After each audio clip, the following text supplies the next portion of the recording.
Half of me is filled with bursting words, and half of me is painfully shy. I crave solitude, yet also crave people. I want to pour life and love into everything, yet also nurture my self care and go gently.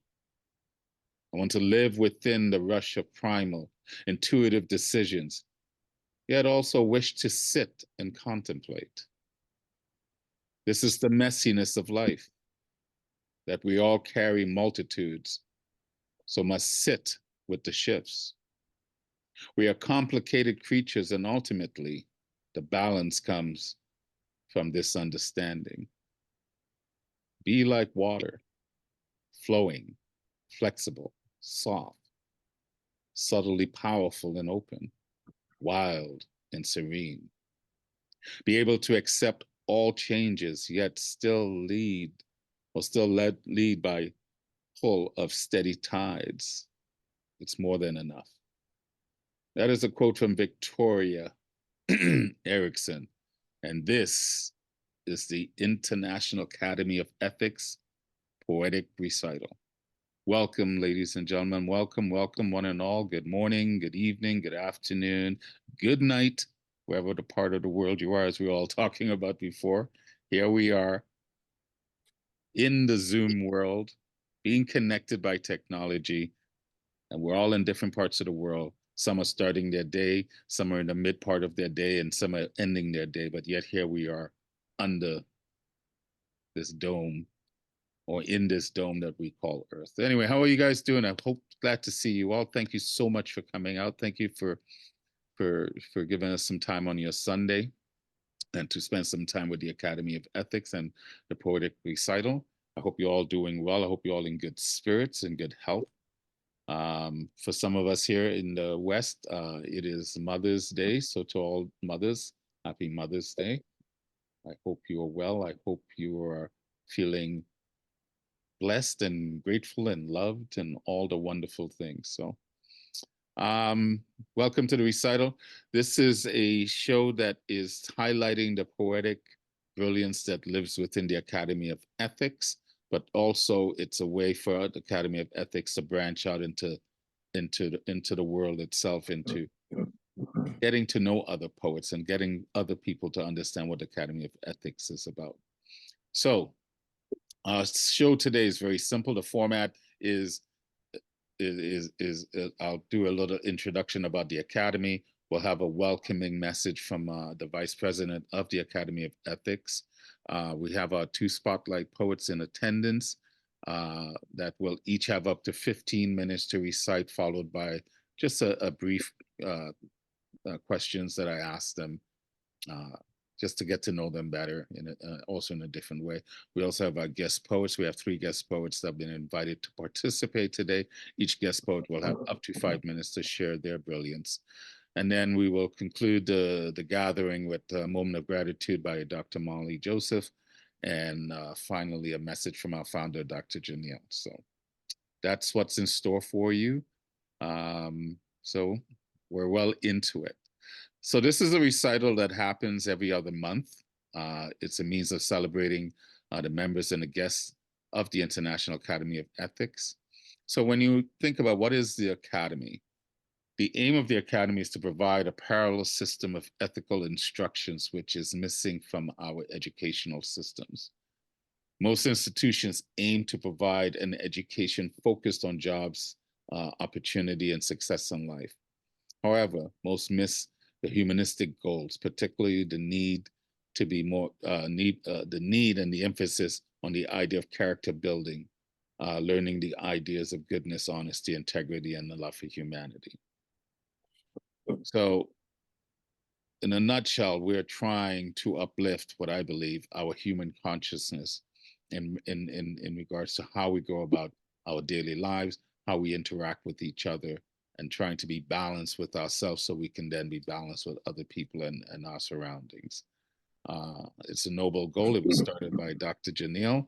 So this is why you're here.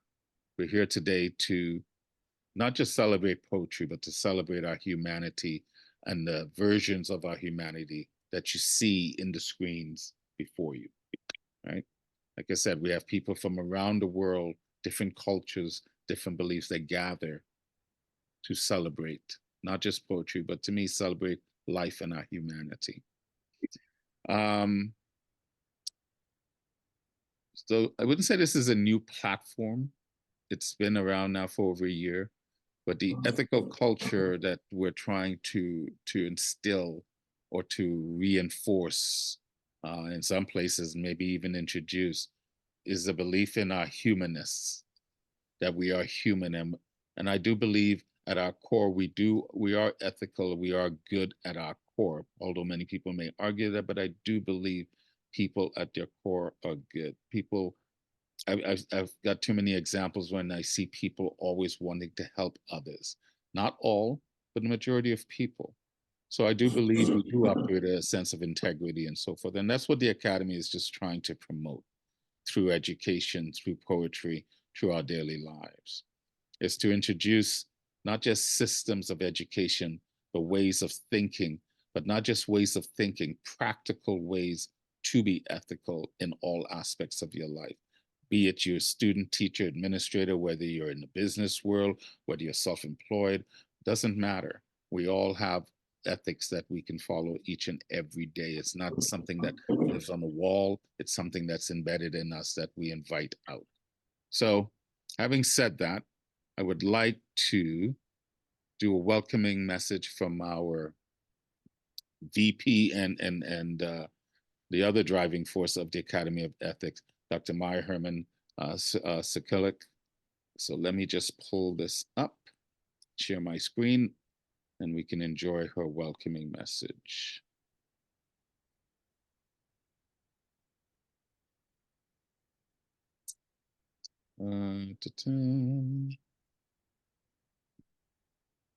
Share screen.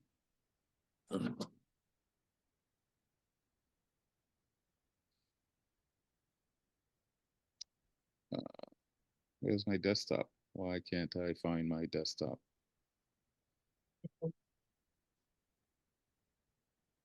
I think Zoom changed their outline, so I am feeling a bit lost. Where is... Just bear with me 1 second.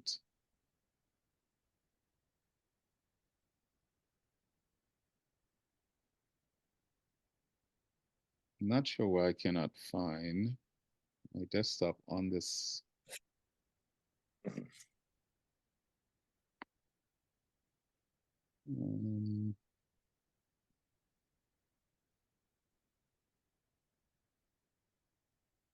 Okay, 1 second, ladies and gentlemen. Please forgive this. Not sure why it's not coming up.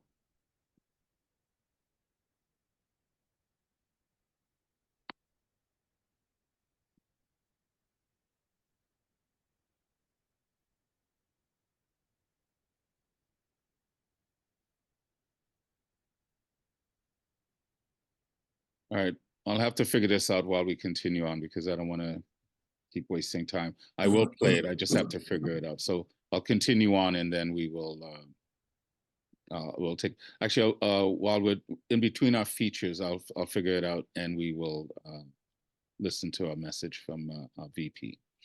So let me just. Okay. Well, let's get the show started then. We'll start off with our first spotlight poet of the evening. And I am going to start off with Christopher Okemwa. And I'm starting with him because we are, from what he explained, there is some weather issues where he's at. So hopefully the rains hold off and then we can continue enjoying his poetry because from what he explained, when it rains, at times the Wi-Fi goes out. So let me just do an introduction before I bring him on to share. He's a lecturer at Kimsey University in Kenya. He has received his PhD in performance poetry from Maui University in Kenya. He's a founder and current director of the Kishtek International Poetry Festival, which is also in Kenya. His novella, Sabina and the Mysteries of the Org, won the Canadian Burt Award for African Literature in 2015. Its sequel, Sabina the Rain Girl, was selected for the United Nations SDG 2 Zero Hunger reading list of 2021. He is also the editor of The Musing during a time of pandemic, a world anthology of poems on COVID-19, coming out of isolation, poems of resilience, triumph and hope, I Can't Breathe, a poetic anthology on social justice. And the list goes on and on. This man is well accomplished. He's got anthologies and poetry from Africa, Ukrainian. He's Ukrainian world anthology on poems on war, and the list goes on. An anthology of poems from Eastern Africa and beyond. He has also written 10 books of poetry, which has been translated into Chinese and Greek, Norwegian, Finnish, Arabic, Polish, Turkish, Russian, Spanish, and so on. He's also translated 4 literary works of international poets from English to Swahili. He is the author of 10 folk tales of the Abagasi people of Kenya, 3 children's books, 1 play, 2 novels, and 4 oral literature textbooks. This man is well accomplished. Ladies and gentlemen, I invite you, please, for a moment to unmute, put your hands together, snap, clap for our first spotlight poet, Christopher Okemwa. Yeah, thank you so much. Let me start by thanking Janol and Rawle James, Molly Joseph, and Dr. Maja Herman, and the rest of the people who organized for this event. I'm really happy and glad to be invited to this platform and to participate together with you. Many people say that I'm a champion of world peace, and I think this is because of my poetic works and the poetic activities that I normally carry out that bring the world together on bonds of love, equality, and justice. Just to go straight out to my poems, I'm going to read 4 poems, and the first one is on love, and then the others will be on war. Let me start with the poem, I Love You, Not Us. This poem is gotten from the book Love from Afro-Catalonia, 2019, and it's dedicated to my wife. I love you, not us. I love you, not as one can love a bar of chocolate, or a mango juice, or a banana fruit, or a mushroom, or as one can love roasted groundnuts in a plate. I love you, as one can love an exotic dream, in which the dreamer is in a wedding costume, and his bride is fair of face and is in full bloom.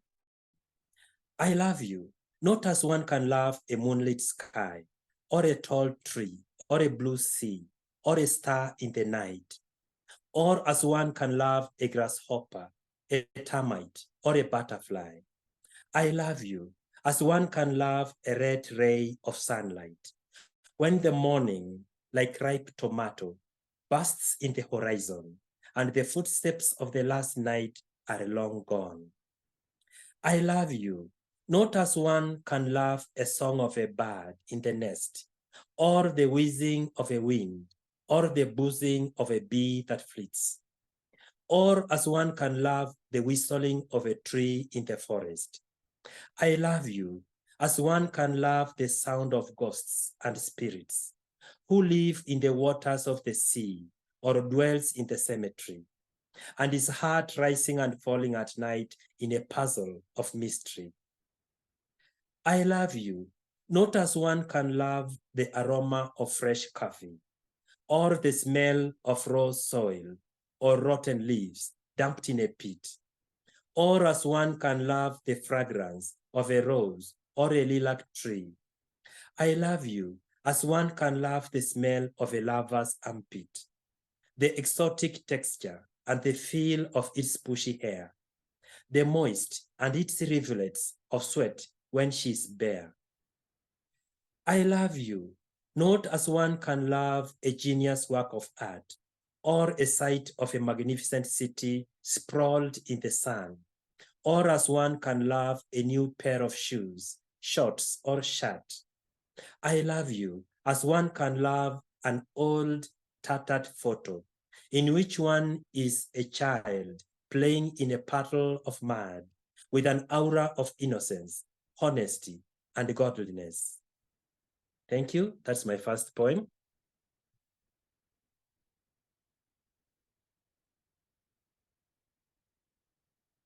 My second poem, yeah, thank you so much. My second poem is about Africa, and it's a sonnet, and it is selected from the anthology Vacatorius Ignis, 2019. Consider Africa, she as virgin, suffer in its sprawling grassland, its mountains where many rivers begin, its beautiful game that adorn the land. Picture Africa, see it as a home of comely fair people and great culture, a haven where white tourists come to seek sunlight, beauty, and rapture. Consider Africa, see it as a gold mine.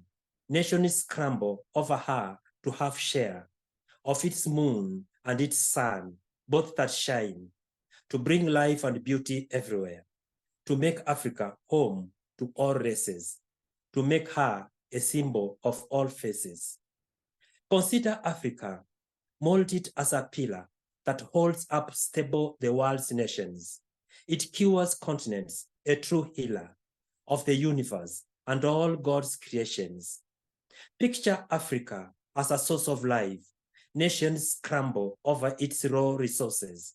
Nations scramble over what she can give. Thistles, cactus, bamboo, thorns and roses, elephants, lions, giraffes and baboons, warm rains, quiet nights and crisp days, soft grass to sit on by the lagoons, rocks to sit on to watch the sun rays. Africa, you are a land of wonder. Africa, the world's beauty and grandeur. Thank you so much. That's the end of that second poem.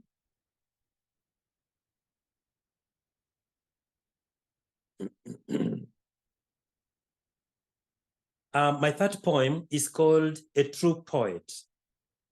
And this poem is published in my selected poems, which was translated last year to Mandarin and also published in Taiwan. A true poet. A true poet, must he support war? Must he suffer in the dying of people, the shedding of blood, the burying of skulls? Must he support war? Must he? A true poet, must he support war? A true poet, must he be glad to see people screaming, children starving, women wailing, people displaced, homes deserted, old people buried under the rubble? Must he be glad? Must he? A true poet, must he be glad? Must he support war, the destruction of properties, the power outage, the food shortage, the disruption of businesses, school learning, the bereavement, the loss? Must he support war? Must he? A true poet, must he support war? Must he sit back and watch as buildings come tumbling down, the earth trembling, brimstone missiles denting the earth, the cosmos buzzing with helicopters, sunrises filled with drones, sunsets tampered with hotsas and APCs? Must he sit back and watch? Must he? A true poet, must he sit back and watch? That's the end of that point. Yeah. Now I can read my last poem, which is called War is a Rotten Egg. And it's published in the anthology Ukraine, a World Anthology of Poems on War, which I edited in 2013. War is a rotten egg that bursts broken, splashing its odor before our facades and faces. We run, choking, pinching our nostrils, leaving behind traces of our broken tears. Our mortal footsteps sink beneath the earth, stained with trails of blood. We enter our parents' souls and bones and cover their gray wisdom with rubble and soil. We carry the ash of our children's dreams, blowing them off like wind. And on the pyre, we smoke up the souls of our grandchildren. Thank you very much. That is the end of my poetry reading. Yeah, Thank you so much, Christopher. You write beautiful poetry, very, very beautiful poetry. I love your words. Thank you. Thank you so much. How long have you been writing poetry? I think from the time I was 18 years, only that I didn't get the chance and opportunity to publish the poetry. Mm-hmm. And in Kenya, in Africa where we stay, it's not easy to publish until maybe you are a professor or a doctor, then the publishers can be able to recognize you. Right. But I started writing way back 20 years ago, and I kept those poems until I became a doctor at the university. That's when the publishers were able to recognize me and were able to publish some of these poems. Lovely, lovely. Yeah. So, because I love your poem about basically being a poet. And, you know, thank you. What do you think the role of a poet is in society? To answer your question, I'll go back to the introduction of the Ukraine war. Mm-hmm. The Ukraine, an anthology of poems on war, had a lot of controversy. When I announced that I was going to compile an anthology on war on Ukraine and Russia, there is a poet who wrote from Russia and said that, Christopher, you can't compile an anthology of poems on war. You must be insensitive. You must be naive. What you're doing is not good because it will arouse the emotions of the people around the world. Mm-hmm. So can you stop it, please? And then there is another poet who wrote to me and said, can you please go ahead and compile an anthology on the Ukraine war? It's very important, you as a poet, to do that. So there was a lot of conflicting informations and a lot of threads coming from different quarters of the world when I was trying to compile the anthology on Ukraine. And that stuff, that kind of conversation went into the introduction of that anthology, whereby I was saying that it's important that a poet should not just sit and watch as people are dying around him. He should be able to carry a pen as though it was a spear or a gun, and also go out to the war and fight with his pen and be able to correct the wrongs in the society. So that introduction is 2 pages, and somebody in Taiwan liked the introduction so well, and he translated the introduction to Mandarin, and somebody else did it to another language. Mm-hmm. So maybe you need to get the book, the Ukraine War Anthology, and look at the introduction, and and that introduction to be a part of my answering your question.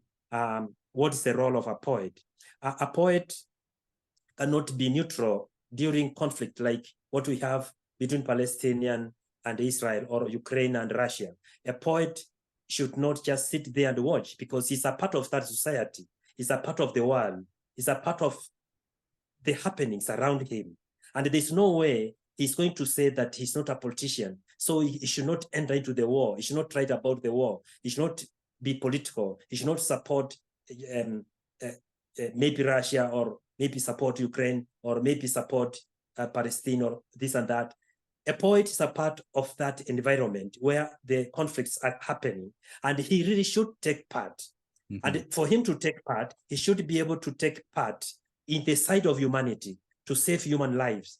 Because as a poet is a creator. He's a creative artist. The word creator here means not as God really creates, because we can't be God, but he creates through words. He creates new humanity. He creates new human beings, better human beings than those who are fighting and killing other people. So right. He is a creator. He's creative. not as in God does, really, but through his composition. He's the creative artist. And so therefore, a poet should be out there as a creator to recreate human beings, to be better, to mind, to be human, to be sympathetic, to be kind, to love other human beings. Yeah, and what I'm saying is a part of the introduction in that Ukraine war. And as Ngugi wa Thiong'o, our great writer from Kenya, normally says that a writer should be able to influence the community where he stays or he lives, or he should be able to influence the world or the people around him, and channel them and correct them and actually influence them towards positivity in life. So therefore, a poet is a very important person in the society. And you can't say that he is just a writer, he's just passive. No, the words he writes are very important and very, very influential, and it can be able to change the minds of the society where he lives. Well said. Christopher, yes. There is a question for you. Yes. Generally, the poets are after national honors. Yes. In the country, they are always eyeing national honors. They wish that they should be recognized by their country. Okay. Sorry, the last words? They want to be honored by their country. Yes. They want to be recognized by their country. What happens if a poet is rewarded or awarded by the state? Do you think he will be able to be just and truthful in his writings if he has been awarded by the state? Can he speak against the state after getting the award from the state? This is my question. He really should, because that's his role as a poet, to continue saying the truth and to say the higher truth. The higher truth is normally embodied in poetry, and for a poet, he should continue saying the truth and to continue saying the higher truth. In other words, he should be able to capture all this in his writings, and he really shouldn't shy from being condemned, or he shouldn't really be shy from condemning the wrong things that happen in society simply because he has been honored by the state. And I think that's what I've written in the introduction to my to the Ukraine anthology, that any poet who sits back and watch people dying around him, or any poet who wants to bend the truth and live on lies, then that's not a true poet. And I've said in that book that he's an empty wood of a poet, and he's not a true poet, because poets are believed to be creators, and a creator who is God is never a liar, but a true person. So we are in the place of God, not as God really. We can't be God, but we are creators, and we recreate human beings through our words. And you can't recreate human beings using false words and false themes and false ideas in your poetry. So I think many people around the world have stopped being poets, and we can be able to say that they are poisonous poets, and they are false poets, and they are not true poets. Because a true poet will always stand for the truth, whether you are going to be hanged, whether you're going to be killed, whether you're going to be popular, whether you're going to be snatched the honor and the power that you have been given by the state, whether you are going to be, your recognition is going to go down, whether your recognition is going to be jeopardized, you will still remain in the truth. Because a poet is a creator, and a creator whom we imitate in heaven is never a liar. He's always true and faithful to himself. So actually, the thieves always try to develop intimacy with the dog. Come again? The thieves, they try to develop intimacy with the dog, so that when they strike, it doesn't bark. I think that is how awards are being used by the state. Most poets are used by the state. Silence the writer, to silence the poet, so that he doesn't speak, so that he doesn't bark. That is Yeah. why this is what I feel. Yeah, we really, that's a very important point you are talking about, a very sensitive thing indeed, because this what you are saying needs to be told to all other poets around the world, that they should not be influenced, they should not be compromised to saying false things, but to continue saying the truth, because a poet is a social commentator in any society. Poets, those old days were looked at as the source of information for the society. In Africa, we do have what we call the griots. And in my community, we do have what we call okobinera emeino to compose poetry. And any person who was wise or any old man who was aged was expected to know how to compose poetry. And if he didn't know how to compose poetry and sing that poetry, he was ridiculed. He was ridiculed because poetry was associated with wisdom and truth. Mm-hmm. Even from my society, as much as my society might be looked at as maybe not quite civilized, but poetry was there. And you can go back and derive and get records of songs or poetry that used to be sung, that used to say, a wise man sings poetry.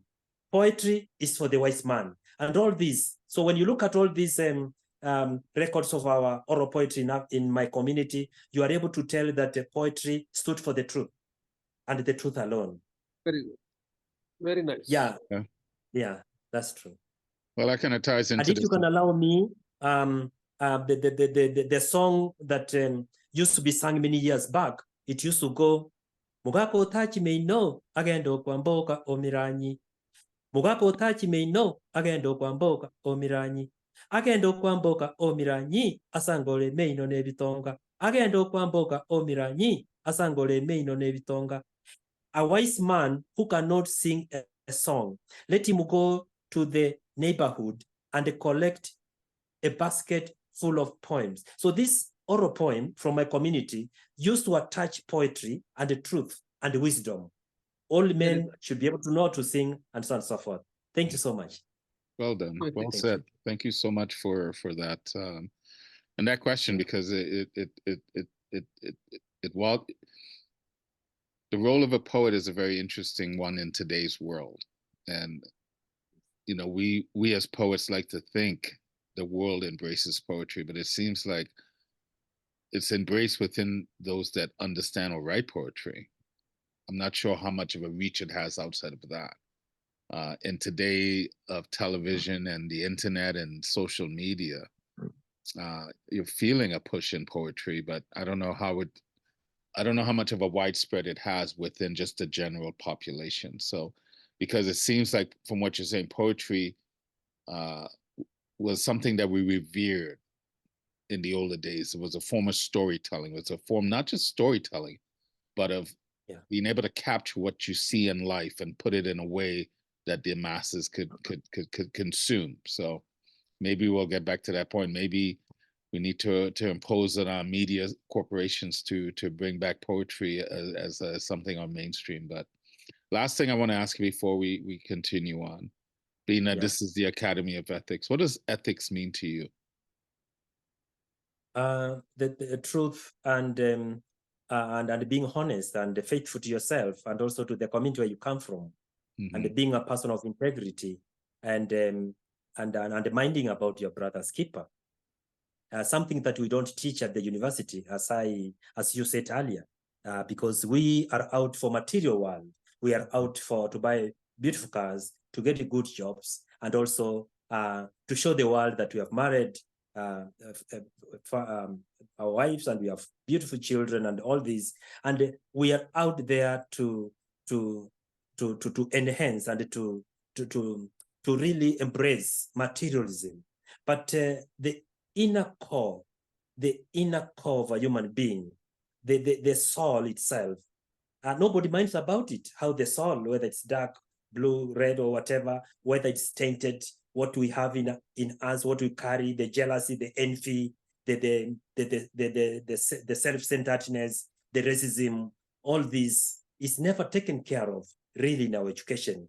And it is very sad. So when I heard that the Ethics Academy is going to organize such an event like this one, I thought, that's really great. I didn't know that some people somewhere around the world really sees the soul as a very important thing. You know, what the soul carries, the attitude, the love, the kindness, and all these things. So I was really very interesting, and I went to your website and I read a little bit of it, and I said, wow, this is what we need to introduce at the university also. Even if it's not in the main curriculum, even if the government does not introduce it in the university curriculum, but somehow in my department, I can introduce something similar whereby we really teach people not only to embrace materialism, but also to look at their inner soul and the purity and the faithfulness from the heart. Yes. No, that's well said, because well, it kind of goes back to the conversation we were having before we started the show about balance, light and dark. Yes. We do live in a physical world, and we do need physical things to live this life, but we're also, the balance is our spiritual soul, however you want to consider it. Yeah. You know, that balance between the material, the physical world, and the spiritual understanding. So that's well said. It was really a pleasure listening to you.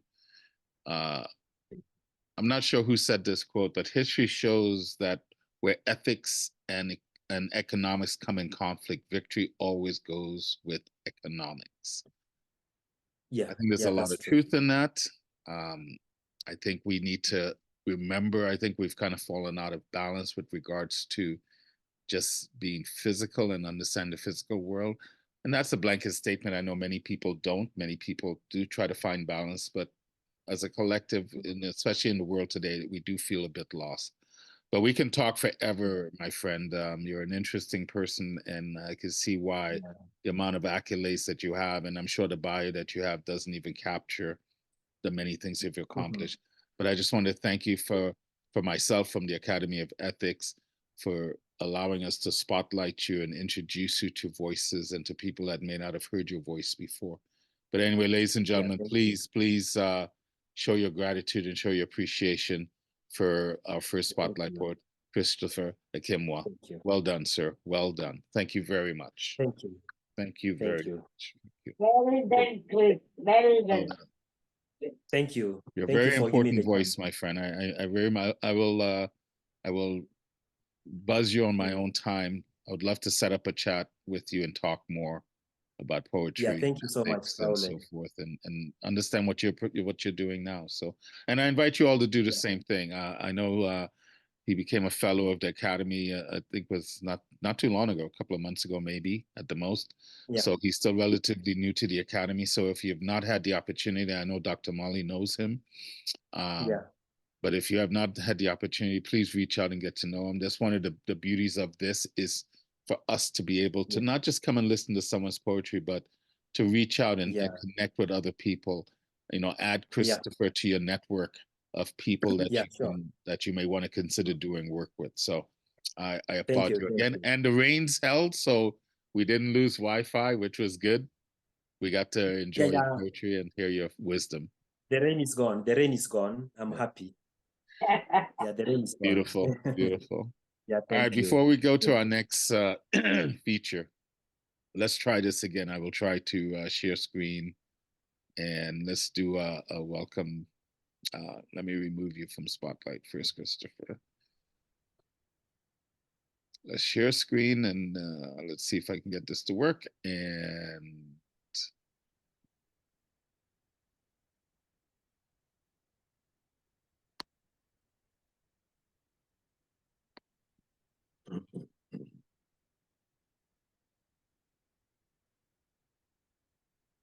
you guys can see and hear, right? Yeah. Hi, this is Maja Herman Sekulic from Belgrade now. Greeting you at this new poetic recital of our academy and welcoming all the spotlight poets, Dr. Rajaram and Chris Okemwa, as well as our dear guests, Daniel Walls and Julian Matthews and Alexandra Sarapoulou.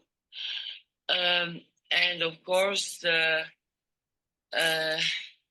Molly Joseph, who is always there playing very important role for us.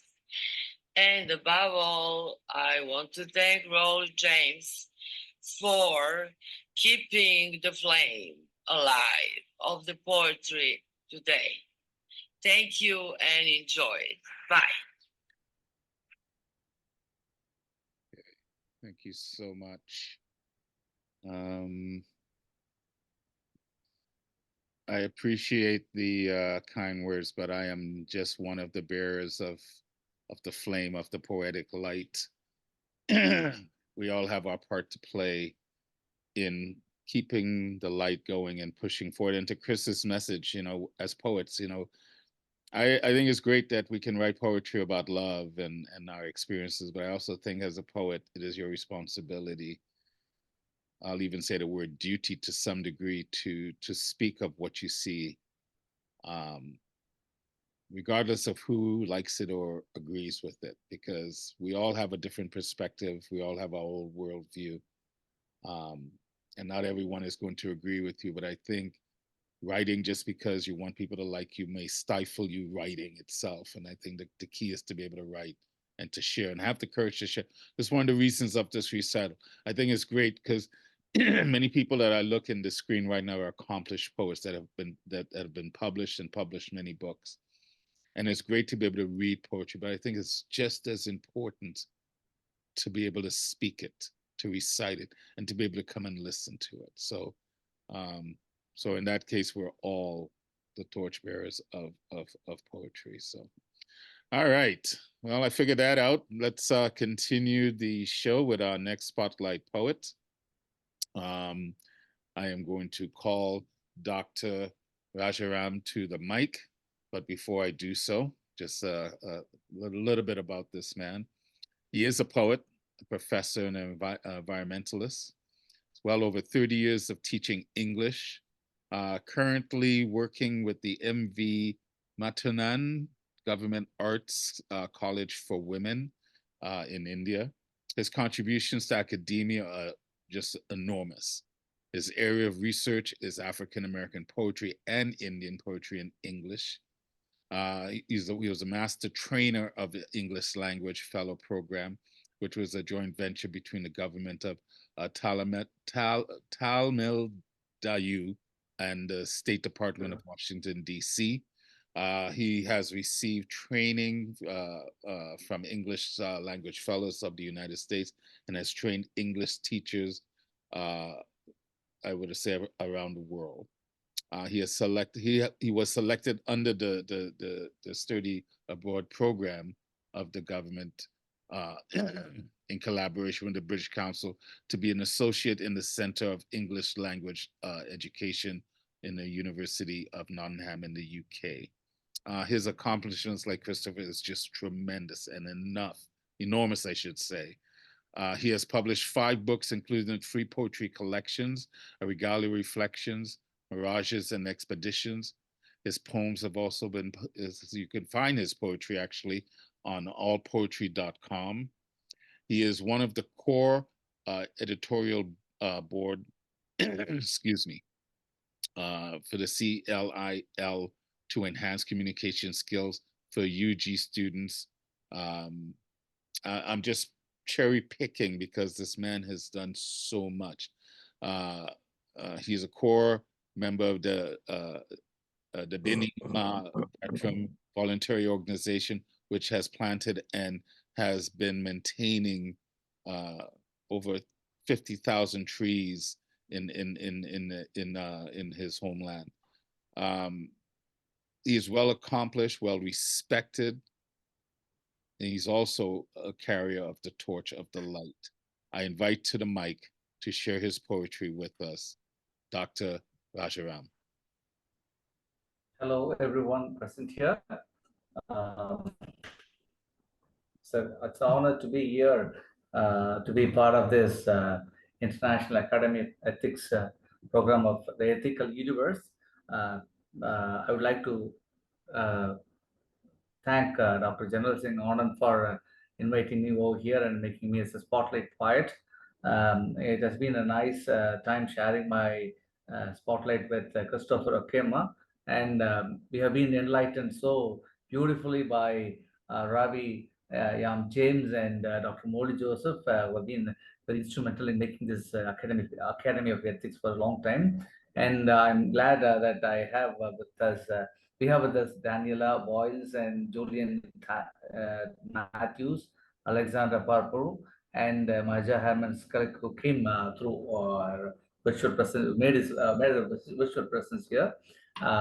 It's a nice over here because we have a person who has been an icon and who has been a person who has been an identity for Indian poetry during this particular decade, Dr. General Singh Anand, who has been contributing a lot. And this International Academy of Ethics, I've been associated with it for a long time, since its inception. But today only I was able to come and have my share my screen here. And that was a nice introduction given by Mr. James, who gave a brief introduction. But I'm so happy to be part of this. Here, I would like to say a bit about me before starting the poem. I'm working in a rural government arts college, which is almost in a remote place in the state of Tamil Nadu, which is the southernmost part of India. And this Tamil Nadu is a place where it has got a culture for over 3,000 years of literary strength with the background of Tamil language. So I'm happy to be one who has come here to be one who could merge myself, who could join myself in the mainstream of the world poetry. And this is all because of the efforts and the support put in by my friends, my family, and even my students right here. I got my friends here and my students, my friends over this academic arena. And I'm very thankful for that. And I'm going to present 3 poems, out of which, as I, in the introduction, you have told that I've been an environmentalist for some time. And yes, that's part of my like day-to-day life, and academics and the environment go together in my lifestyle. And my poems that I have published in 3 books, and the 4th book published last year in association with J.S. Anand sir. All those poems have a mixture of both social consciousness and also naturalism in this context. And today I've been asked to present 3 of my poems, and I have chosen 3 poems. Today being the Mother's Day, I would like to present a poem on mother, because nothing can match the love of mother. Like a mother is a mother for all human beings, for all living things, to say. For me, love is not just for the human beings. Love humanity, love nature, love everything that has life and without life. So that is what I think my understanding about the life again. And my poem, the first poem, is on martyred moms. The poem is entitled as Martyred Moms. We celebrate moms, and we see status, and we see a lot of information, like a lot of celebrations on moms. But how do we respect mostly? How do people respect? It's all like gaining attention. That's what I would like to say. But moms love, moms sacrifice can never be matched with anybody. We have got moms here, right? Mothers here, and mothers as poets, Molly Joseph here. We have got poets who are all moms, and we have got our students here who are mothers. And everyone else know how they toil every day. I would like to dedicate this poem to my mother and my wife, Kausalya, who has been the sole strength for me in writing poems and in all my environmental activities. Morted moms. Morning call from the bountiful beak. Morning call from the bountiful beak. Whispers into the duty-bound nurturer. Kitchen stinks with the late dinner's rubbishes. Toothbrushes, toothbrushes smile with broken bristles. Morning call from the bountiful beak whispers into the duty-bound nurturer. Kitchen stinks with the late dinner's rubbishes. Toothbrushes smile with broken bristles. From the runaway of hell in heaven, smile the blistered onions, splintered chilies, shredded butter, and cramped bread. Mark the dawn of yet another day of destiny for the moms. Her cracked mind that cries for peace is baked as a potato. Her cracked mind that cries for peace is baked as a potato in the microwave oven. The broken heart is submerged in the pot of worries, hoping for a candle of hope. Her cracked mind that cries for peace is baked as a potato in the microwave oven. The broken heart is submerged in the pot of worries, hoping for the candle of hope.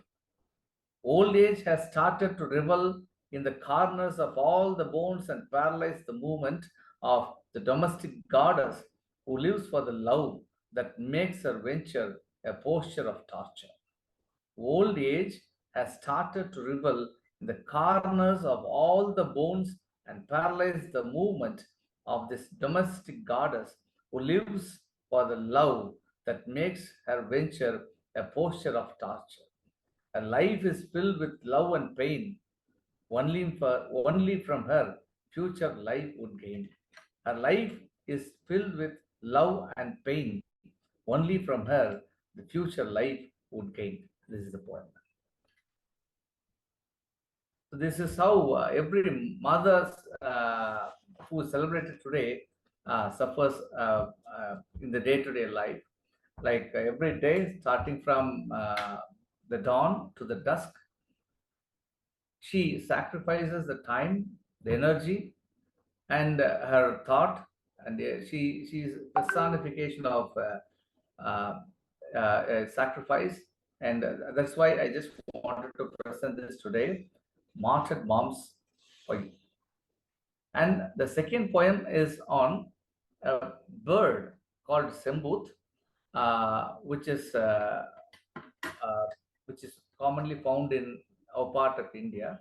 Like I chose to write about Indian setting because once I heard from the great critic Edmund Goss, who was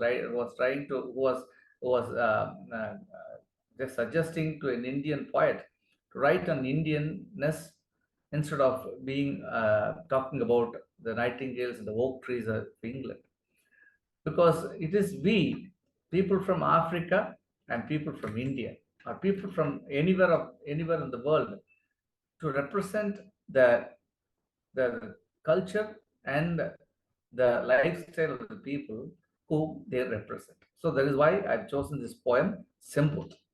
I start the poem. I walked behind a bird so wild, as beside a mother, a walking child. The place so calm and splendid, serene. The beauty of the earth, a placid dream. I walked behind a bird so wild, as besides a mother, a walking child. The place so calm and splendid, serene. The beauty of the earth, as a placid dream. The sparrows fly among the trees so narrow, and borrow as no one can a little sorrow. The sparrows fly among the trees so narrow, and borrow as no one can a little sorrow. This bird never flew but hopped. This bird never flew but hopped. The intention not to be spicily chopped. The intention not to be spicily chopped. The black bird with rusty red wings. The black bird with rusty red wings, Sembooth, we call it in our lingual rings. The domain of the bird all around, coop, coop, coop, coop, coop, does it sound. The domain of the bird all around, coop, coop, coop, does it sound. It walks to its love with an enchanting voice that stays perturbed by my walking noise. Squirrels pass here and there in a dozen. Unity in squirrelity is their lesson. Squirrels pass here and there in a dozen. Unity in squirrelity is their lesson. Elysium is that I read only in texts. Elysium is that I read only in texts.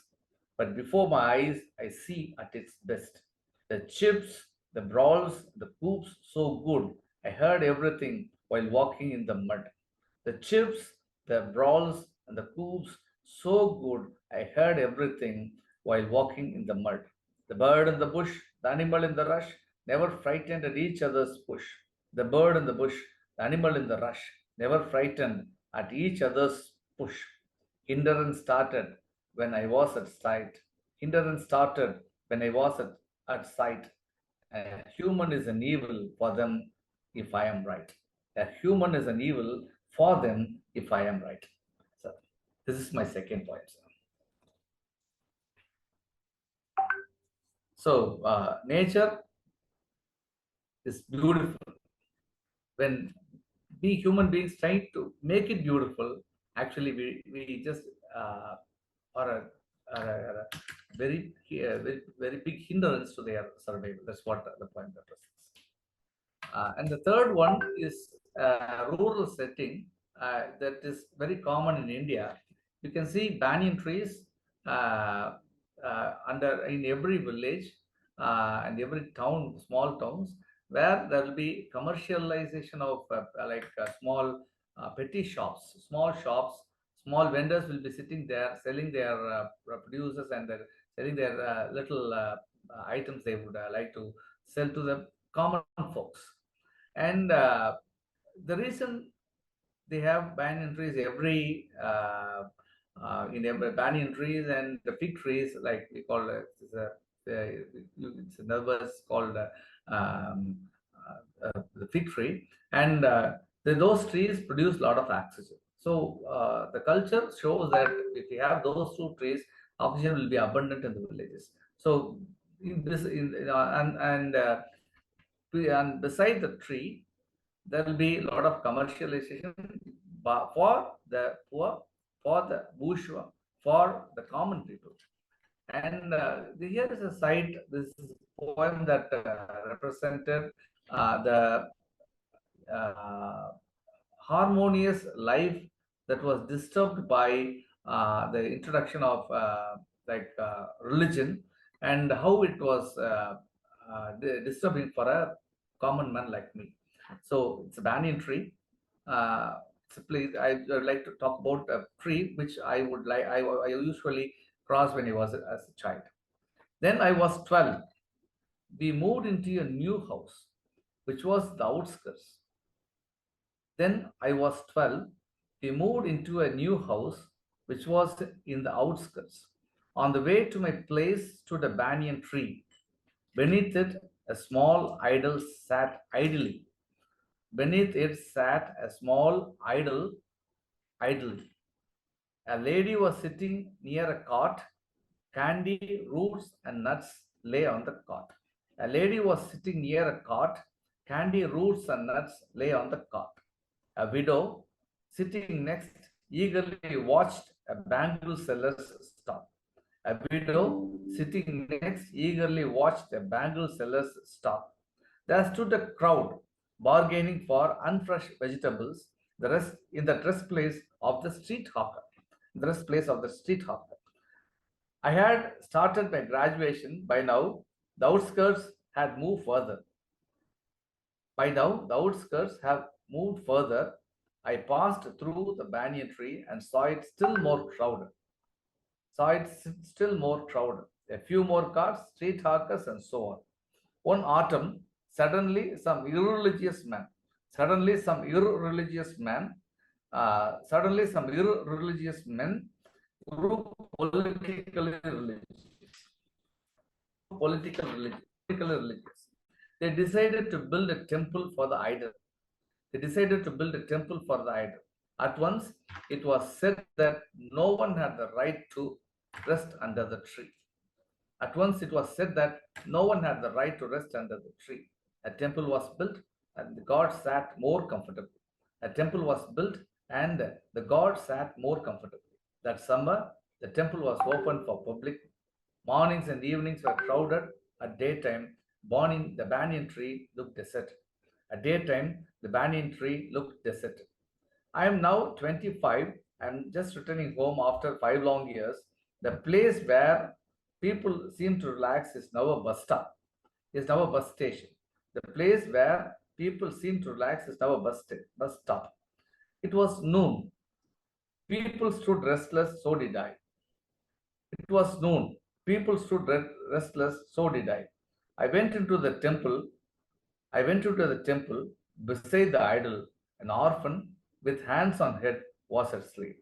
I went into the temple. Beside the idol, an orphan with hands on head was asleep. Now, under the banyan tree, I feel relaxed. An orphan with hands on head was asleep beside the idol.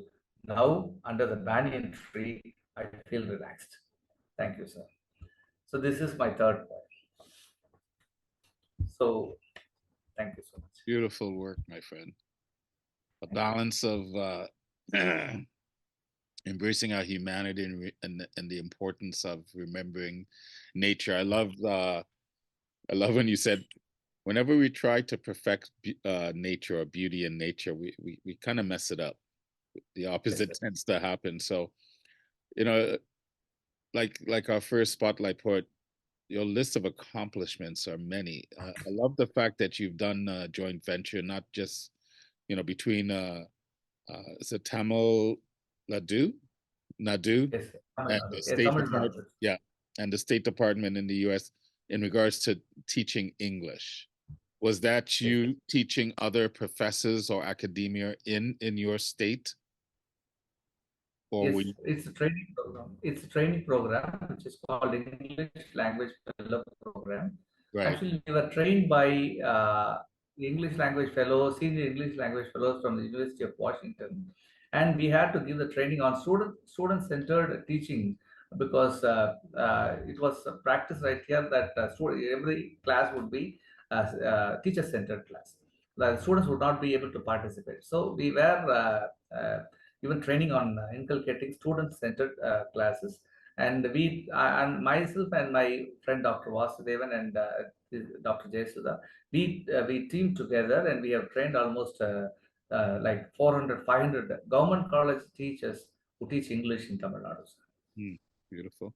Because that really stood out to me. One sec, Dr. Jun, I'll let you come in. Because it sounds like we need a similar program for poetry. And reminding people in academia as well as government and the world why poetry is important, not just the importance of writing poetry, not just the importance of learning how to structure a poem or so forth, but why it's important, because that really stood out for me when I was looking at your your bio. Because I think you'd be perfect for doing something like that. Dr. Daniel, you have a question you wanted to ask, or? Yes. Please, sir. Please do, sir. Yeah. So, okay. Dr. Rajaram, Yes, you belong to academia. I want to know that there have been teachers who have been teaching poetry or the theory of poetry for years without themselves writing a single poem. Sir. The teachers who are teaching poetry or the art of poetry, there are cases where they themselves do not write poetry. So do you think they can do justice to this when they are teaching? Actually, sir, there are two things that come into my mind. There is one thing that, in one perspective, a teacher who teaches poetry should uh, write poetry. That's good, because that will be good for the teacher himself and also the students. But Yeah. there are two different things. Like, writing poetry is practice, and teaching poetry is theory. Like, there we can consider them as theorists, and we people are who practice writing poetry are into. We are pragmatic. We write poems. Like, it's a creative thing that cannot, like, I would like to say, it comes under practice, but mostly it is due to the interest of the writer. It is like putting our ideas into penning our ideas and putting into paper, because we just want our ideas to reflect our culture, to reflect our voice, to reflect our sentiments into paper, so that it will be taken to the other generation, to other parts of the world, and the other generations, the following generations. That is what the main, the key idea of a writer. Like, we have historians. Historians, as you told, historians mostly, we have been seeing, they write on the rulers positively, but poetry, literary work represents the true uh, uh, area, true things that happen in the particular generation, for the particular years of ruling. But if there is a king, the historian can never write ill about negative things about the king. But in a literary text, if you can deconstruct, we can understand that something is right or something is wrong. And you have been raising voice against inhumanity, which a historian cannot do. So, as a writer, it is a responsibility of the writer to bring out the background of the particular era in which he or she lives. That's what I would like to think. And again, not all teachers can be good poets or good writers, whereas not all poets and writers can never be good teachers. This is my point of view. So I hope you understand. There is a difference between passion and profession. Definitely, sir. When we are teaching poetry, it is profession. Yes, When sir. we are writing poetry, it is passion. I think there can be a dividing line between Yeah, the two. yeah. Okay, thank you very much. Thank you Thank for you, that sir. question, Dr. Janil. But I think it's apropos because I think in regards to your passions, not just poetry and teaching, but nature, being an environmentalist, because Yes, sir. to me, I think there's a natural correlation between poetry and nature because, if us poets is supposed to capture life and be able to regurgitate it in a way that the masses could then digest and understand it, then maybe the fact that we have climate issues on this planet shouldn't be surprising because the way we treat each other at times. So the way we treat the environment to me is just a reflection of how we treat each other. You know, Yes. so And we are part of nature, and we can never be the propagators of making nature as our we can never enslave nature, sir, because nature teaches us, and nature can cure itself. Nature has the capability of rebuilding, constructing itself back, reconstructing it. Actually, we people who who don't understand the importance of being a part of coexistence with nature. Maybe, as you told in your presentation, there is always a difference. There is always a like competition between economics and ethics. Ethics, wherever ethics rules and economics takes the second stage, the period will be a golden era. Then wherever people concentrate and the rulers concentrate on economics more than ethics, definitely the people who are affordable, who are having that power, would definitely be economically very strong. Others would definitely be they can never come up. So ethical economy is better, and that will be giving us good idea about writing on inspirational poems. Whereas, as Christopher told, whenever there is suppression due to economics or whatever it is, then definitely there will be voice against the suppression, because poets, any writer, especially the poets, are emotional, and uh, any poet is an emotional poet. Any writer, any creator, any person who is into creativity is emotional, and definitely his words, his writings would definitely would be representing the views of the people, common people. That's what I would say. Well said. Well said. You've planted thousands of trees, and I learned something today. I didn't know the banyan tree was a major producer of oxygen, so that's good to know. Yes. So we need more of that.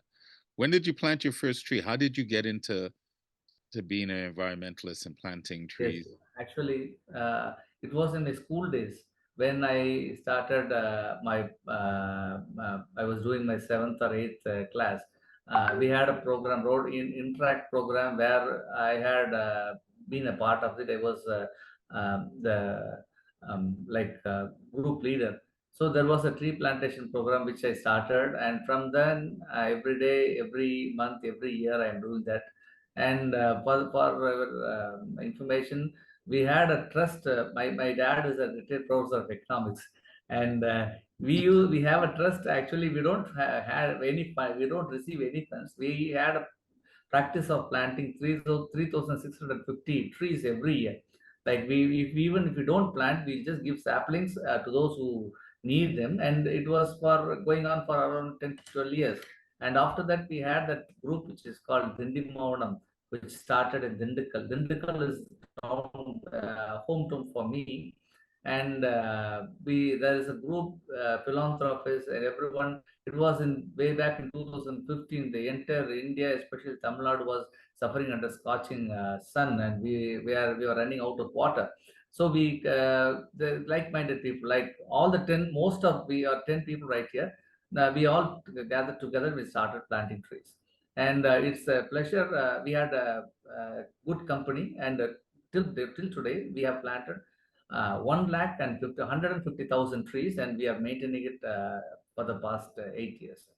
And in the due course, to myself, I have specialized in a tree plantation thing, which is called urban forestry, which was advocated by Akira Miyawaki.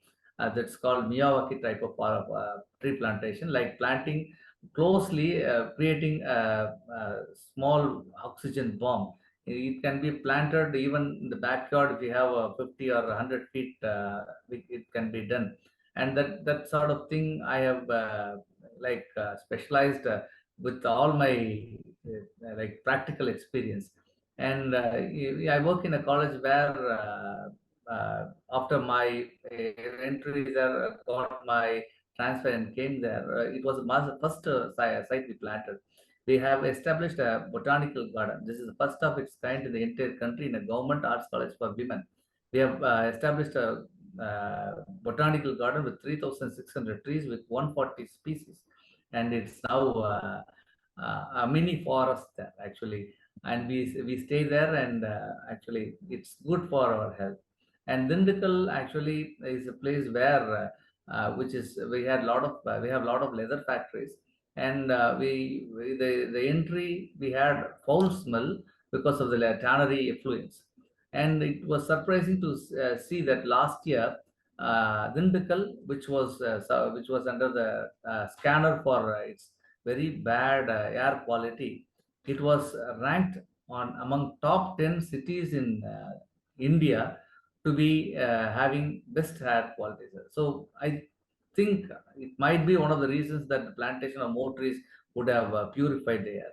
So I'm happy to be part of the team, the team on. It's because of the team I could do that, and not only because of that, my family, my daughters, and my wife, they just let me do that without any disturbance. That was one of the reasons that I could do that, sir. Otherwise, it would be a difficult task. Thank you. Planting trees is the most ethical work. Definitely. Planting trees is most ethical. I hear poetry when you do that, when you say that, because to me, well, poetry is not just on tape on the page. It's life, it's rhythm and flow, and you know we hear so much of the destruction of the planet and the people unethically taking so much from the planet. We rarely hear about the people that are doing the good works of keeping the planet clean and planting trees and so forth. So Thank you so much. I think that was something I'm very glad. to definitely highlight in our conversation. So thank you so much for that. Like Christopher, I could talk to you. Oh, sorry, you wanted to say something? Go ahead. Yeah, thank you so much. I would like to thank every one of you here to make us a part of this International Academy of Ethics, where I was able to share my views, and I'm really happy. And this day, the Mother's Day, as he told, it's a day dedicated to my mother, my wife, and every other women right here.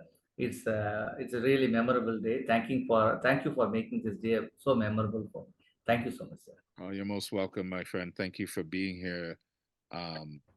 You know, I was going to ask you the question about ethics, but I think you answered it with the way we spoke about what you do for the environment. Because, and as Dr. Janelle just said, the most ethical work is not just taking care of us, but taking care of the home that we live in, which is planet Earth. So, kudos to you, and kudos to your family for allowing you to do this work.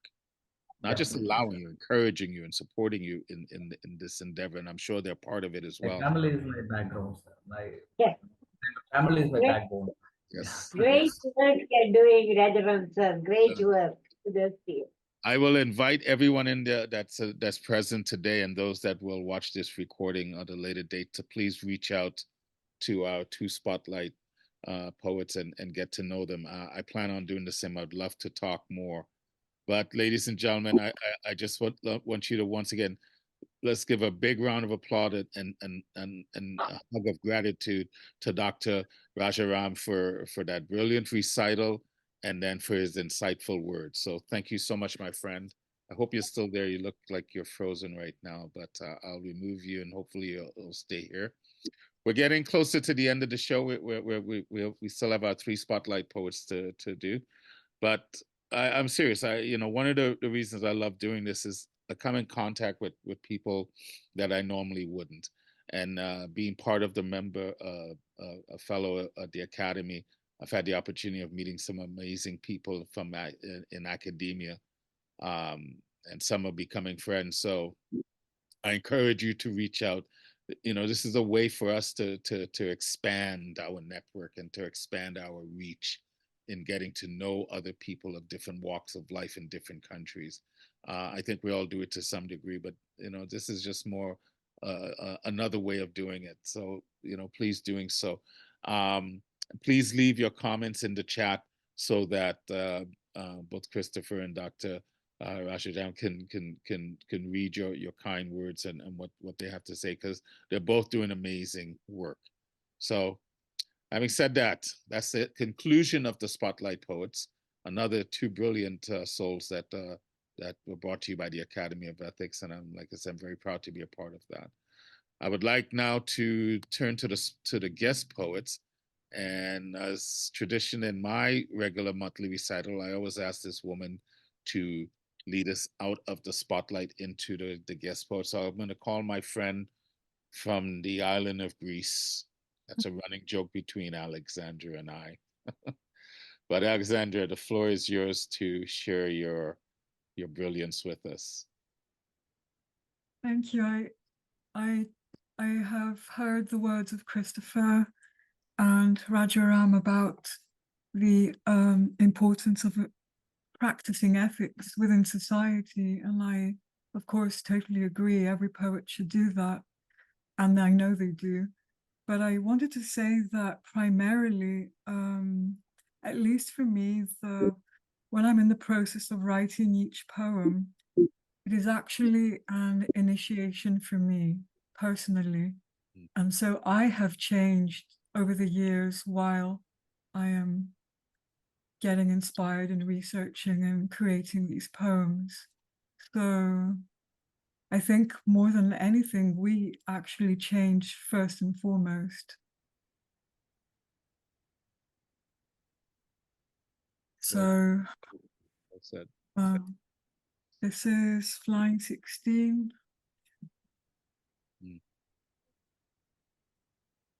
Do they know the throbbing of my aura is shaped with storms and sunrises, raging Titan battles and cirrus waves, asking for exquisiteness in this microcosm that offers visionless nights, deluding shadowed consciousness, in this macrocosm that offers shimmering oceans, rippling golden primary rays, raising physical generations filled with high-spirited panentheism, protecting Year's expression of wedded earth and sky, each cycle directing us to higher spheres of transparent visibility, enduring olive trees blossoming out of granite, rebirths blossoming out of catastrophes.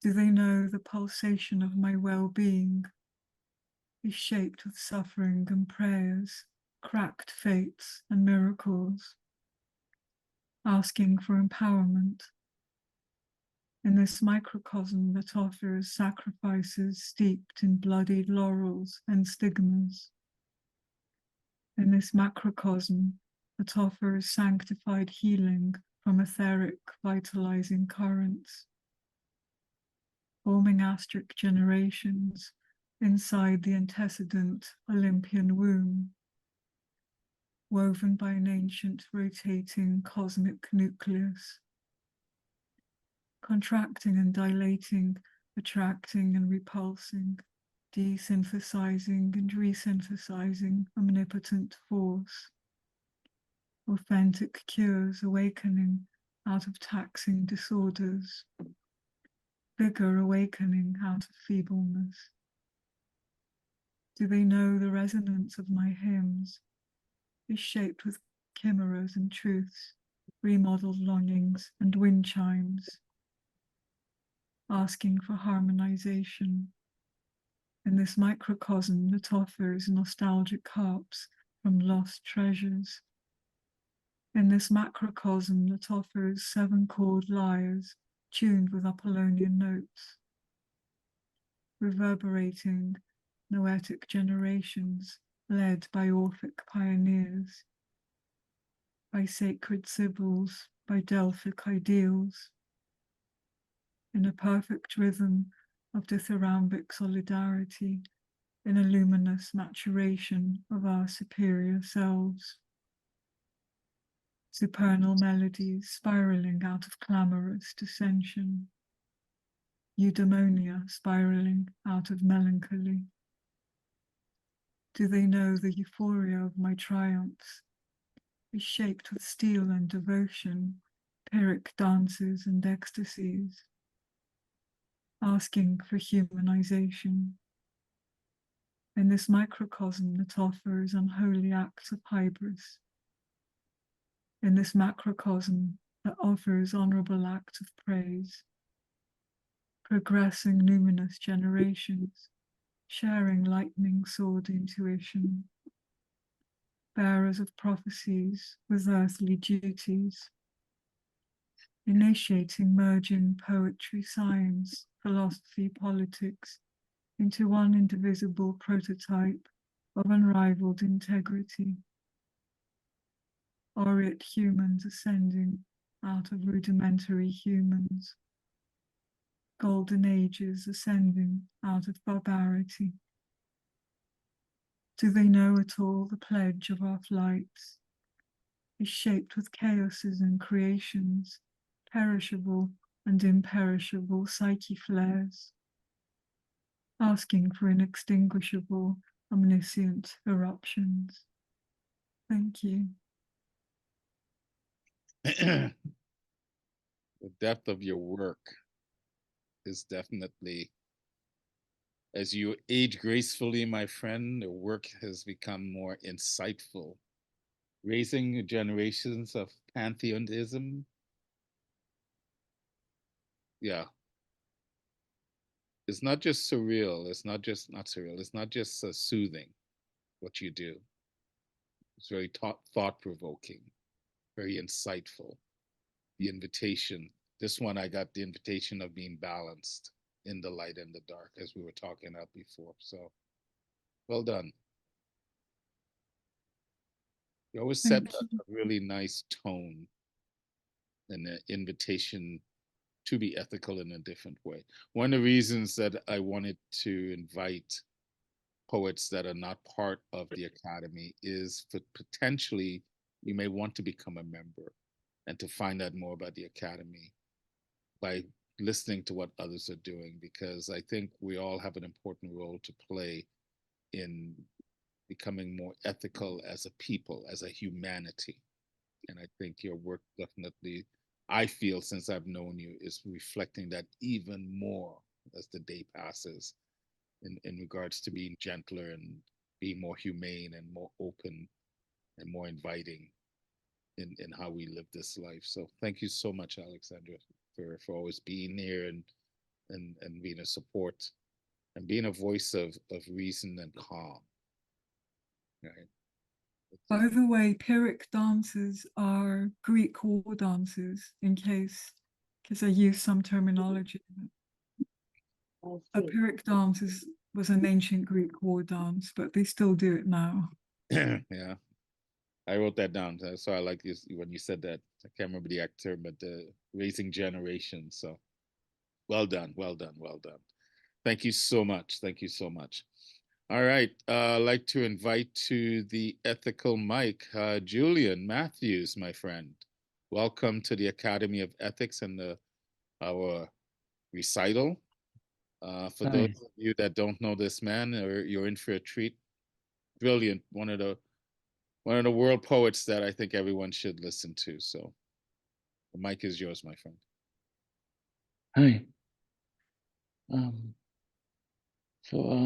In Malaysia, in the capital city, we've had a lot of rain recently, and this mighty tree fell.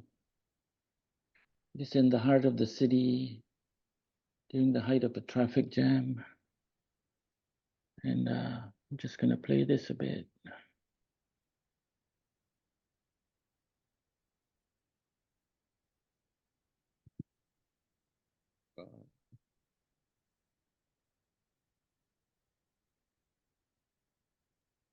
So when it came down, it hit 17 cars, and unfortunately, one person passed away.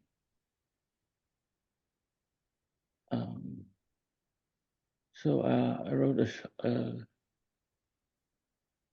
poem about it.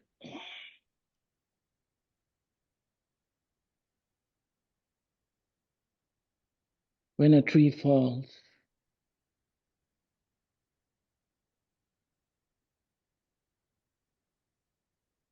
if a tree falls in a forest and no one is around to hear it, does it make a sound? If a tree falls in the city and kills a man, injures 2 others, damages 17 vehicles, disrupts the monorail service, and it's caught on dash cams and smartphones and everyone is around to see it, did anyone still hear it make a sound? Mm-hmm. Did it bark and whimper like an old dog? Or did it weep like a willow? Or did it shudder and shake as if it was an earthquake? Did they hear it cry out when it knew it had murdered someone? Mama just killed a man. Did they listen to its confession as it lay there breathing its last? Did they call for a priest to give it its last rites? Did the emergency response team check for a pulse? Did it leave a last letter tucked in a branch somewhere? Did it give up knowing the end of its kind was coming? Did it long for the forest and the sky? Was this a protest? Did it whisper a final prayer for Mother Nature, for a reckoning, for change, for a revelation? 15 billion trees are cut down each year by humans. No one hears it. A tree fell in the city. It made the news. Thank you. And just one more.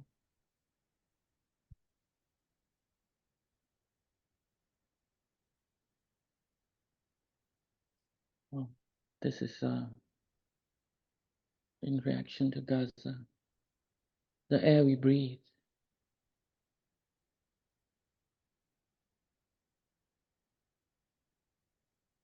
Why do you avert the gaze of my people when you can still hear them breathing? Do you not breathe the same air? Think of the air between the pleading mouth and the unreceptive ear. The air that tickles the eyelid before the blink and the trickling tear. The air between the firm handshake and the limp one. The air sucked in and blown out as a sigh, a grunt, a snort. The air in an intentional cough. Think of the airs you put on. Apathetic, arrogant, condescending. Do you not breathe the same air?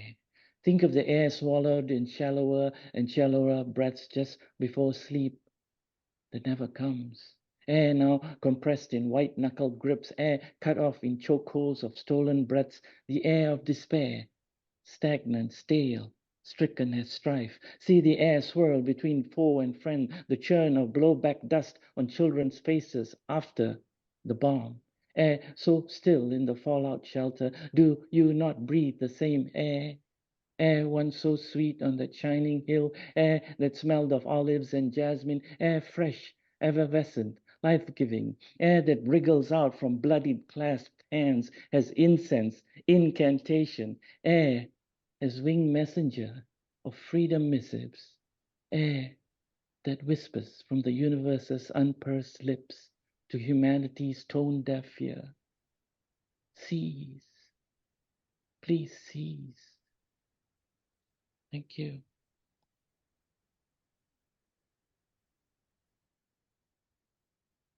I'm just sitting here, Julian, shaking my head, speechless. Then again, I'm not surprised. You're brilliant, my friend. 15 billion trees get cut down every year.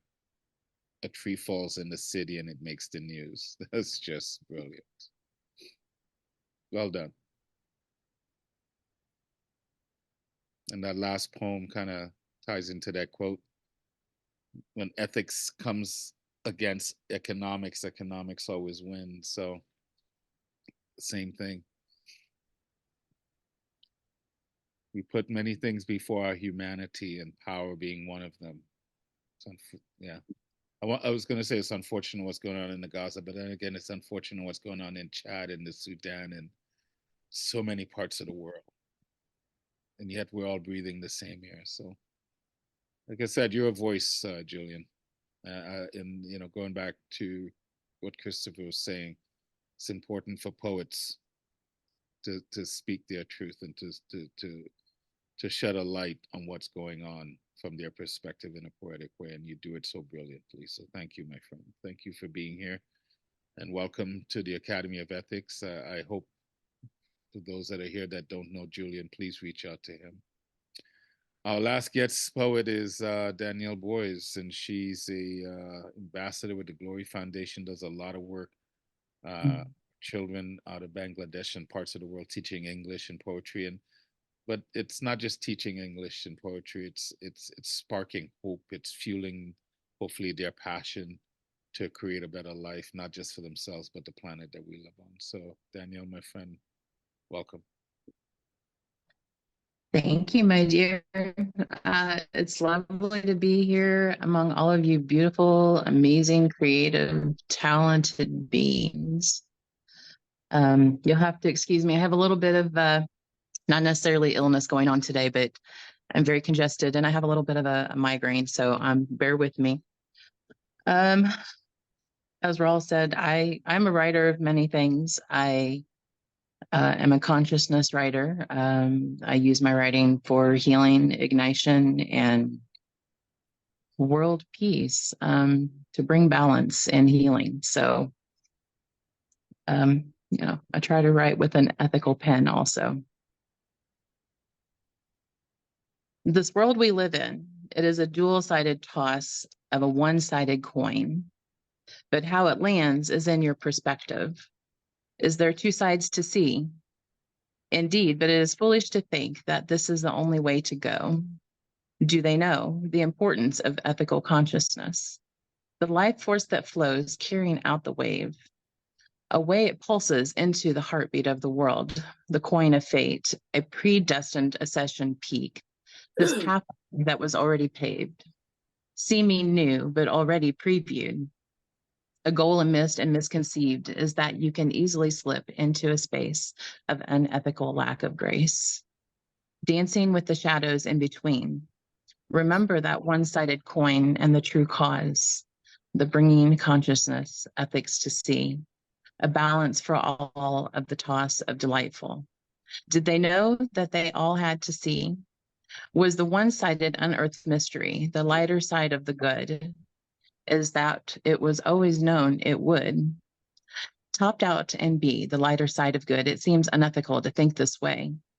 But if we don't, the dank will linger and stay. Carry onward and conscious lead. You will see that we have just one way to balance our brilliance and all can stay. Peace-filled end we want to be, but the agreement lands upon humanity.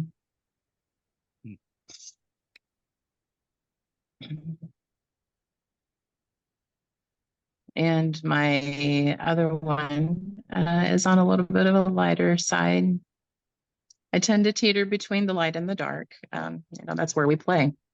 For you see, there is a great many of us that there is only one way, no matter the fight, the turmoil, the toll, the toil.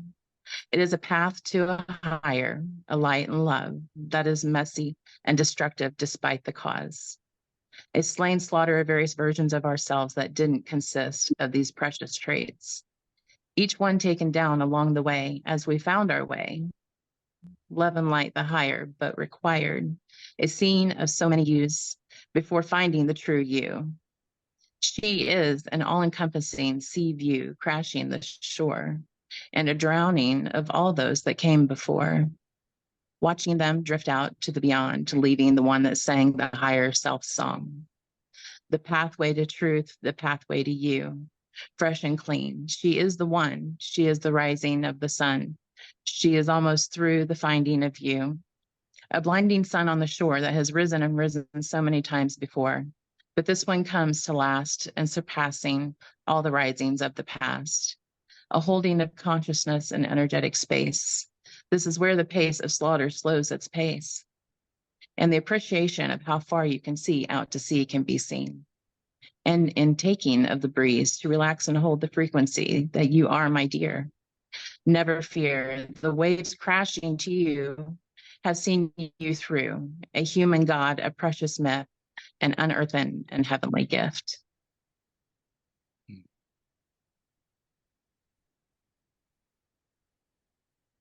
Thank you. It's always a pleasure to be among your people, Rawle. My people. Always a pleasure. My people is your people. We're all people. Well, thank you. Our people. Thank you thank you for your continued support and answering whenever I call. I appreciate it. I may not always be available, but when I am, I'm on it. I love to spend time with you. My job is to ask and then to accept what answer comes back. And more times than not, you say yes. So I'm grateful for that. And I'm grateful for the work that you do, the children that you come in contact with.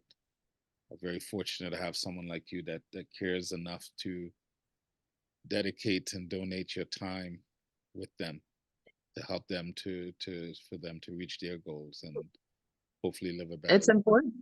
It's important. It's so important to do these things, not just with youth, but with people in general. It's a rising of the consciousness and understanding of the peace process that we're trying to lead.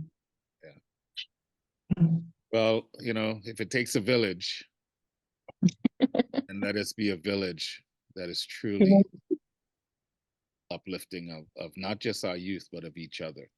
Because it does take a village. We are definitely influenced by each other. A very large village. It's a large village, but you know what? If everyone did their part, we'll be fine. And we are fine. We are. There's no doubt we're going through very challenging times. No doubt. Yes. No doubt whatsoever. Very much. But we will get through this, and we will experience great moments of peace again. Right? We have to go through these discomfort, these challenging times brings about transformative change. They always have. So we have to hold on to that and hold on to each other.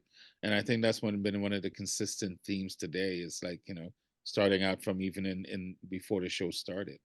The mere fact that technology like this can bring us together, where we can celebrate and talk about poetry and talk about ethics. So having said that, it kind of leads me into inviting Dr. Molly to do her thing with regards to gratitude. Right? Always carve out some time for Dr. Molly in this show so she can talk about gratitude. So Dr. Molly, please. Greetings, everyone. I would say each time we meet, our recitations are crossing new parameters, coalescing borders, borderless borders, people from different parts of the globe sharing their concerns.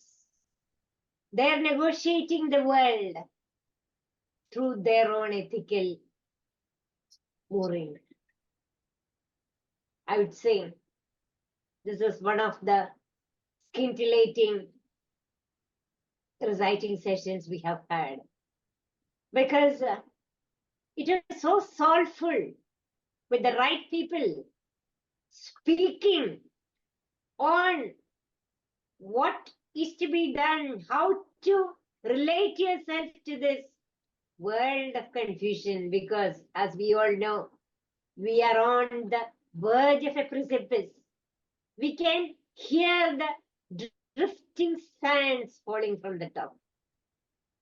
And International Academy of Ethics is all about bringing in some kind of a stability, striking a kind of balance. How well it started today also, with Rawle putting in the right background for the whole thing. I remember the last show I attended with him, with the people in the refugee camp. I called it a rubbing against reality show. Oh God, goosebumps it was. Like people, refugees, Charles and the group, bringing out their hearts, their resilience. Here is another one on a similar plane today that happened. It all started with Maja, our well-wisher for Ambassador, wishing us from the heart of our hearts. And of course, Dr. Jarnail, I know he is feeling the kind of fulfillment as to how International Academy is starting from the fledgling. It is soaring up the skies, traversing the wide expanse of the globe. I would say the two poets, the featured poets. One, Chris. I know him through and through because I attended the Kishtak Festival at Kenya for about 10 days. And I know the great human being he is. The very committed person with that genuine passion for what you're doing. You could have seen it through his words. See, as a poet, who is a poet? That was a topic we also discussed. We, the world poets, were there in the company of young university students. Chris, I would say, if you would call us for another Kishtrak there, Bring in all these people because we can really, really do marvels there. Once again, the soil of Kenya.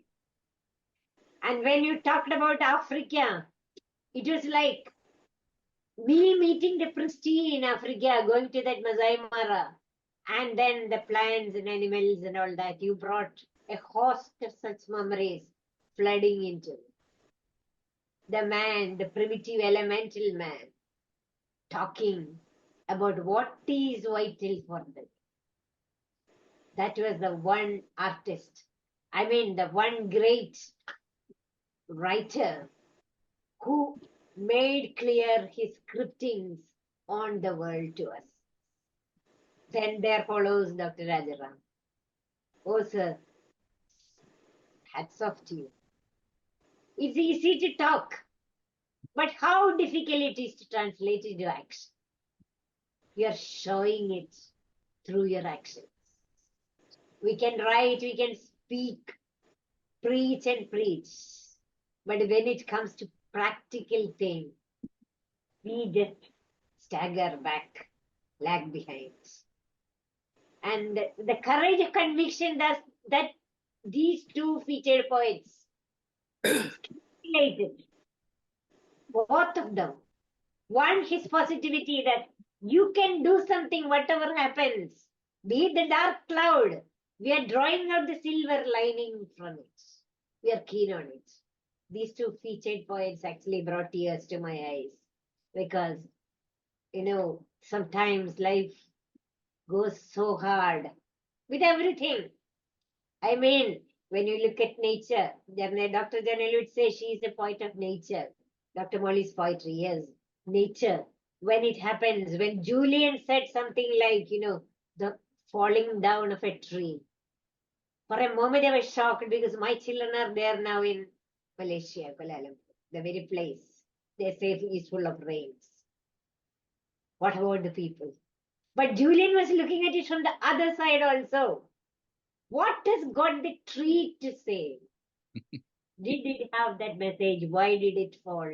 Julian, I always appreciated your crystal clear imagery. You don't describe things, but you put it into us. Yourselves against us. And then we get the intensity of it. What to say about my dear, dear Alexandra? When your soul is stricken and down, be it with sorrow or whatever, when you listen to Alexandra, I have heard her so often, she lifts us up, lifts the human spirit up in a spiraling way, be it the dance or the music or whatever, be the imagery she picks up. Our soul spirit is soaring up. And there is an abode there, up, where the so-called ultimate is there meeting you, giving you solace. That feel is very special with two poets I have come across. One is Lantern Carrier and the other is Alexandra. Thank you, dears, for being with us. And Daniel, when you came, the last one, I was astounded by the kind of force of your rendering. Your words come straight from the heart. And then, there is so much of clarity and sharpness about your describing things. Because as I know from Rawle, I heard only what great job you are doing. You people are no mere preachers. You are there doing things. And then when you speak from the heart, from the furnace of experience, when you speak out, it scintillates, it touches our hearts. All these, ethical moorings and dimensions explored through different angles today. That's the speciality of today's recitation. And I would say, Rawle, we can say that, Dr. Jarnail ji, we can say that it is a very fulfilling thing we were doing today with these immensely gifted poets, touching us, not at emotive level alone, but intellectual level, insightful level. I have to thank each one of you, my dear poets, for being with me, with us, and then giving so much of value addition to this international ethical universe, International Academy of Ethics. And you know, dears, what we are striving hard to do is also to core out some guidelines, some sense of balance out of the light and the darkness. And then man's obsession with his mad rat race, like driven by greed, how we are destroying everything.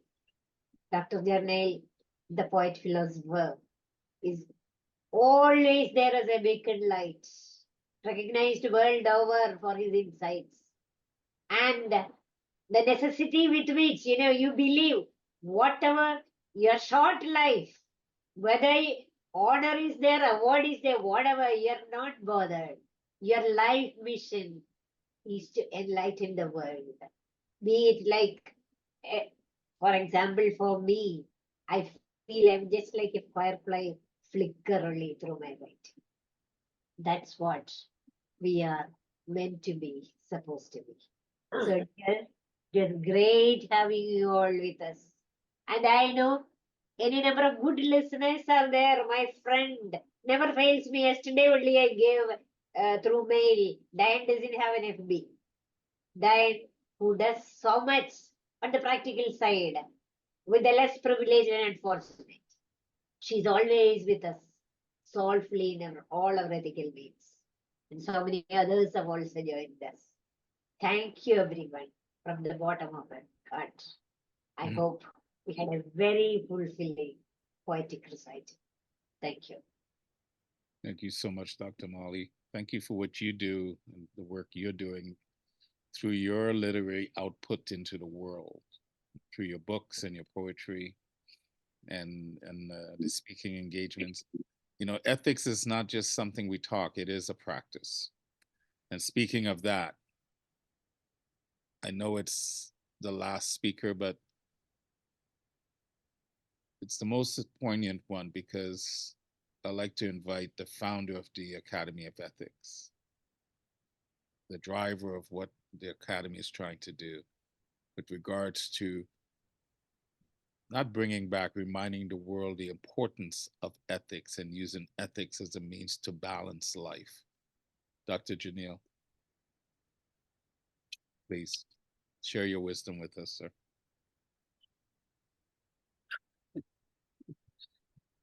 Thank you, Mr. Rawle. And I am thankful to Molly Joseph, who has put across the entire session in a very convincing manner. All the poets, the spotlight and others, we saw a session of very intense poetry, which was fulfilling as well as it was full of, wisdom and light also, which we were just talking. Mr. Rawle has done really a wonderful job. He has been associated with us for quite long. And the way he puts across things is really very, very impressive and it goes home. The idea of starting the International Academy of Ethics simply was because we have already discussed it already, that we should have a system, a parallel system of instruction through which we teach to the people those things which remain untouched in our general education. Now, what happens if we go to any management college, if you go to any professional college, or even to any college, they teach you how to become an employee. At the most, they tell you how to spend your 8 hours in the office. You should be punctual, you should be hardworking, you should know this, you should know that. Now, the basic issue is that a day has 24 hours, not 8 hours. So who will tell you about those 16 hours, how to conduct yourself in your family, in your society, and in the world society, and in the cosmos also? These are the things which are missing from our system of instruction. So the International Academy of Ethics came up with a handbook of contemporary ethics. I have a copy here. I think everybody can see it. A handbook of contemporary ethics. It was edited by Dr. Maulvi Joseph, and it has around 30 authors. They are all mostly they are members of our academy, fellows and others. And in this book, we have asked our authors to write answers to questions which are related to practical ethics. It is not a work of academics or any dry work. We simply want that our work should be related to life. It should exude life, and we should offer practical advice if we can.